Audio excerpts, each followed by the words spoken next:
comment passer de ça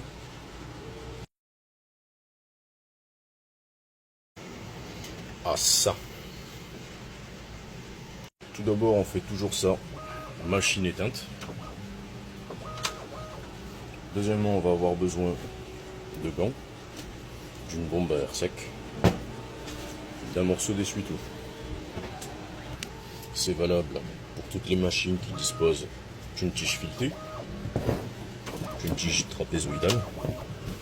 On vient tout simplement mettre notre papier autour pour éviter les projections, ne pas tenir la bombe comme ceci, mais on va la prendre dans l'autre sens.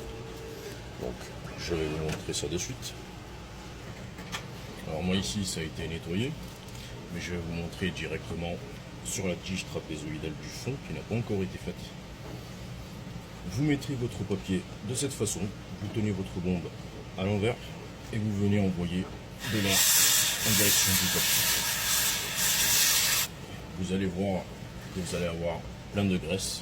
Ici il en restait encore un petit peu, donc on en a encore un petit peu sur le papier. Et faire ça tout le long. Bien sûr, je répète encore une fois, machine éteinte. Puis, une fois l'opération faite, on va tout simplement regraisser avec de la graisse au lithium. Et ensuite attendre quelques minutes avant le redémarrage de la machine. Une fois ceci fait, vous pouvez y aller de la même façon. Je répète encore, machine éteinte. Et on vient pulvériser tout simplement un peu d'air. On voit instantanément la différence. Hop, n'allumez surtout pas la machine pendant les 10 prochaines minutes, on va dire, une fois cette opération faite. Vous pouvez répéter la même chose en bas. Une fois ceci fait, on peut remettre le Panda Diaper, compatible avec les P1S, P1P, P2S, X2D très certainement. Je trouve ça très pratique avec le petit rebord à l'arrière qui va permettre d'éviter que des saletés aillent vers le fond, même si ça peut toujours arriver, comme on peut le voir juste au fond.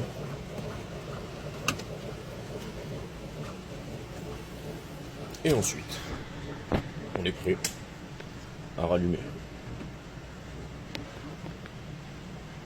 Entre le moment où j'ai commencé à nettoyer et le moment où j'ai terminé, il s'est passé bien 45 minutes, voire 1 heure.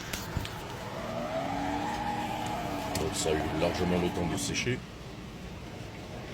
et tout fonctionne correctement.